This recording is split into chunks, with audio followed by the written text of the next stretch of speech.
परिचय। छात्रों, क्या आप बता सकते हैं कि यह कौन सा समीकरण है? यह एक रैखिक समीकरण है सर। हाँ, यह एक रैखिक समीकरण है। क्या तुम इस समीकरण को हल कर सकते हो? हाँ, यह बहुत आसान है। सही। अब ये बताओ कि ये कौन सा समीकरण है? यह भी रैखिक समीकरण है। हाँ, यह भी एक रैखिक समीकरण है, लेकिन इसमें दो चर x और y हैं, अतः इसे दो चरों वाला रैखिक समीकरण कहते हैं। हम इसके बारे में और जानना चाहते हैं सर। ठीक है, अतः आज हम दो चरों के रैखिक समीकरण का अध्ययन करेंगे। उद्देश्य। इस पाठ के अंत में आप निम्न करने में सक्षम हो जाएंगे। दो चरों के रैखिक समीकरण को परिभाषित करना, दो चरों के रैखिक समीकरण को हल करना, दिए गए समीकरण के लिए विभिन्न हल ज्ञात करना, दो चरों वाले रैखिक समीकरण के आलेख बनाना, दिए गए समीकरण का संख्या रेखा और कार्तीय तल में निरूपण करना। रैखिक समीकरण। हम जानते हैं कि एक सरल रैखिक समीकरण दो बीजीय व्यंजकों के बीच साम्य होता है। इन व्यंजकों में एक अज्ञात मान होता है जिसे चर कहते हैं। किसी समीकरण के दोनों पक्षों को दायां पक्ष और बायां पक्ष कहते हैं। इस समीकरण को देखिए। इस समीकरण का हल या मूल है ऋण 5/2। आइए देखें कि यह संख्या रेखा पर कहाँ निरूपित होता है। ये यहां है। किसी रैखिक समीकरण को हल करने के लिए बिंदु। किसी समीकरण को हल करते समय आपको इन बिंदुओं को ध्यान में रखना चाहिए।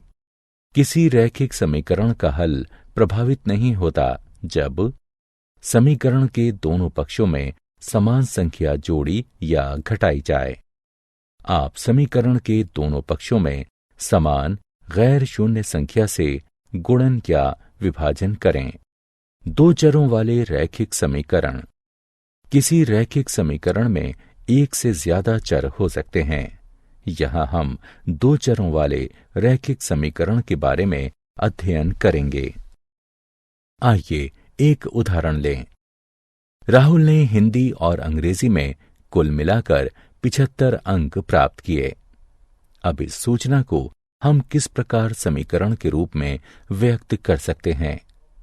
यहां आप देख सकते हैं कि किसी भी विषय का अंक नहीं ज्ञात है, जो कि दो अज्ञात मान मात्राएं हैं। आइए इन्हें व्यक्त करने के लिए x और y का प्रयोग करें। अतः हिंदी में प्राप्त अंक x है और अंग्रेजी में प्राप्त अंक y है। इसलिए x जमा y बराबर 75 वांछित समीकरण है। यह दो चरों वाले रैखिक समीकरण का उदाहरण है। दो चरों वाले रैखिक समीकरण के कुछ अन्य उदाहरण हैं। 1.2 s जमा 3t बराबर 5, p जमा 4q बराबर 7 और 3 बराबर 2x घटा 7y। इन समीकरणों को हम निम्न रूपों में क्रमशः व्यक्त कर सकते हैं। 1.2 s जमा 3t घटा 5 बराबर 0, p जमा 4q घटा 7 बराबर 0 और 2x घटा 7y घटा 3 बराबर 0। अतः कोई भी समीकरण जिसे ax जमा by जमा c बराबर 0 के रूप में व्यक्त किया जा सकता है, जहां a, b और c वास्तविक संख्याएं हों तथा a और b दोनों शून्य ना हों, दो चरों वाला रैखिक समीकरण कहा जाता है। उदाहरण। आइए अब इन समीकरणों को ax जमा by जमा c बराबर 0 के रूप में लिखें। पहले समीकरण को 2x जमा 3y घटा 4.37 बराबर 0 के रूप में लिखा जा सकता है। यहाँ a बराबर 2, b बराबर 3 और c बराबर घटा 4.37 है। दूसरे समीकरण को x घटा 3y घटा 4 बराबर 0 के रूप में लिखा जा सकता है। यहाँ a बराबर 1, b बराबर घटा 3 और c बराबर घटा 4 है। अब इस समीकरण को देखिए। इस समीकरण को हम दो चरों में लिखेंगे। इसे इस प्रकार लिख सकते हैं। 1x जमा 0y बराबर घटा 5 या 1x जमा 0y जमा 5 बराबर 0। इसी प्रकार समीकरण y बराबर 2 को 0x जमा 1y बराबर 2 या 0x जमा 1y घटा 2 बराबर 0 के रूप में लिखा जा सकता है। रैखिक समीकरण का हल। हम जानते हैं कि एक चर वाले रैखिक समीकरण का एक अद्वितीय हल होता है, लेकिन दो चरों वाले रैखिक समीकरण के कितने हल होते हैं? क्योंकि समीकरण में दो चर हैं, इसलिए इसके हल में दो मानों का युग्म होगा, एक x के लिए और दूसरा y के लिए, जो समीकरण को संतुष्ट करेंगे। आइए समीकरण 2x जमा 3y बराबर 12 को लें। यहाँ x बराबर 3 और y बराबर 2 हल है, क्योंकि जब आप उपरोक्त समीकरण में x बराबर 3 और y बराबर 2 रखते हैं तो आप उत्तर में 12 प्राप्त करते हैं। इस हल को 3, 2 के रूप में भी लिख सकते हैं, क्योंकि यहाँ x का मान 3 है और y का मान 2 है। इसी प्रकार 0, 4 भी इस समीकरण के लिए एक हल है, क्योंकि जब आप समीकरण में x बराबर 0 और y बराबर 4 रखते हैं तो आप उत्तर के रूप में 12 प्राप्त करते हैं। हमने इस समीकरण के लिए कम से कम 2 हल प्राप्त कर लिए हैं। क्या हम और हल प्राप्त कर सकते हैं? क्या 6 शून्य भी इसी समीकरण का हल है? जी हां, 6 शून्य भी इसी समीकरण का हल है, क्योंकि जब हम समीकरण में x बराबर 6 और y बराबर 0 रखते हैं तो हमें उत्तर के रूप में 12 प्राप्त होता है।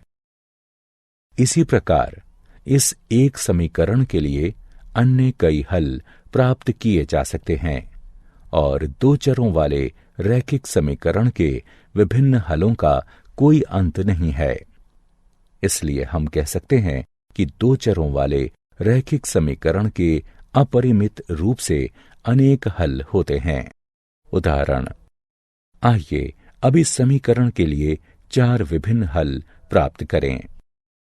समीकरण को देखकर हम कह सकते हैं कि x बराबर 2, y बराबर 2 एक हल है, क्योंकि x बराबर 2, y बराबर 2 मान रखने पर हमें उत्तर में 6 प्राप्त होता है। आइए अब x बराबर 0 चुनें। x के इस मान के साथ दिया गया समीकरण 2y बराबर 6 हो जाता है और y बराबर 3 मान रखने पर हमें उत्तर में 6 प्राप्त होता है।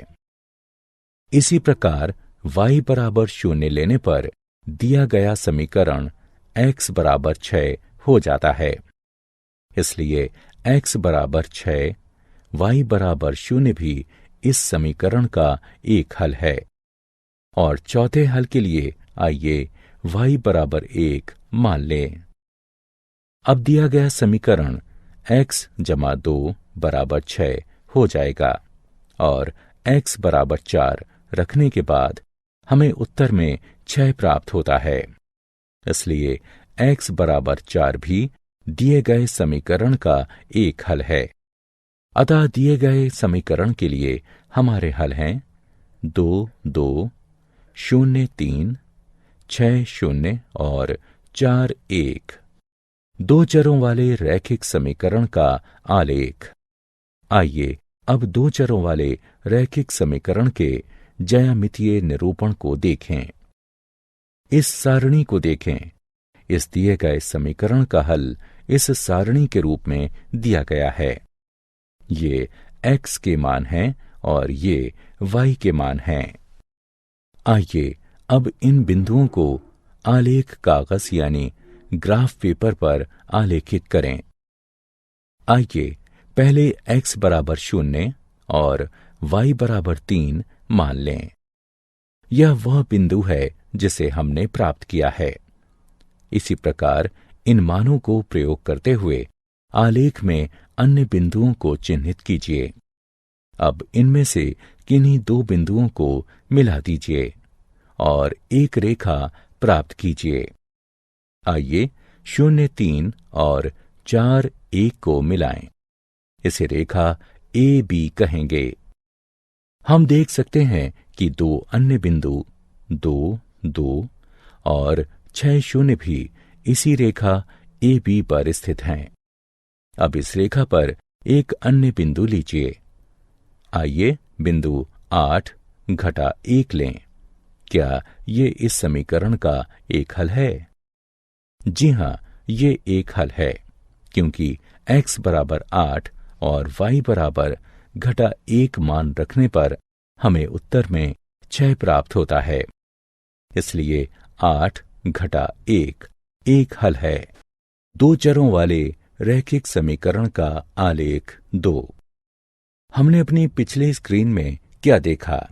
हमने देखा कि प्रत्येक बिंदु जिसके निर्देशांक दिए गए समीकरण को संतुष्ट करते हैं, वह रेखा ए बी पर स्थित है। रेखा ए बी पर स्थित प्रत्येक बिंदु इस समीकरण का हल है। अतः हम यह निष्कर्ष निकाल सकते हैं कि रेखा पर स्थित प्रत्येक बिंदु रेखा के समीकरण को संतुष्ट करता है और समीकरण का प्रत्येक हल रेखा पर स्थित एक बिंदु होता है। इसे रैखिक समीकरण का आलेख कहते हैं। अतः दो चरों वाले रैखिक समीकरण का आलेख प्राप्त करने के लिए दो हलों के संगत दो बिंदु आलेखित करना और उन्हें एक रेखा से मिला देना पर्याप्त होता है। उदाहरण। आइए अब एक उदाहरण देखें। बिंदु 1, 2 को लें। अब हम उस रेखा का समीकरण ज्ञात करेंगे जिस पर यह बिंदु स्थित है। क्योंकि 1, 2 रैखिक समीकरण का हल है, इसलिए हम 1, 2 से होकर जाने वाली कोई भी रेखा को प्राप्त करेंगे।